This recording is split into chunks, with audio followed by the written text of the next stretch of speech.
പുല്ല് വെട്ടുന്ന മെഷീൻ. ഇത് ഒരു AC സപ്ലൈ ആണ് എടുത്തിട്ടുള്ളത്.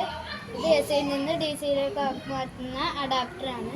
ഇനി ഇത് കുത്തി ഓണാക്കുമ്പോൾ ഇതുവഴിയുള്ള കണക്ഷൻ ഈ സ്വിച്ചിലേക്ക് വരികയും ഈ സ്വിച്ച് ഞെക്കുമ്പോൾ ഇവിടെ ഘടിപ്പിച്ചിരിക്കുന്ന DC മോട്ടറിലേക്ക് കണക്ഷൻ വരികയും അതിൽ ഘടിപ്പിച്ചിരിക്കുന്ന കേബിൾ ടൈ കറങ്ങുകയും ചെയ്യുന്നു.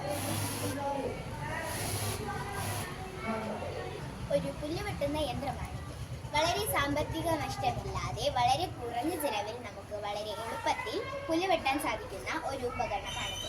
വീടിന്റെ പരിസരത്തുള്ള പുല്ലുകളൊക്കെ വളരെ എളുപ്പത്തിൽ വെട്ടി വൃത്തിയാക്കാൻ ഈ യന്ത്രം നമ്മെ സഹായിക്കുന്നു. വീടിന്റെ പരിസരത്തും റോഡരികളിലും നമ്മൾ നേരിടുന്ന ഒരു പ്രശ്നമാണ് പുല്ല് കാട് പിടിച്ച് കിടക്കുന്നത്. ഈ പ്രശ്നത്തെ നേരിടാൻ നമുക്ക് ഈ യന്ത്രം സഹായിക്കും.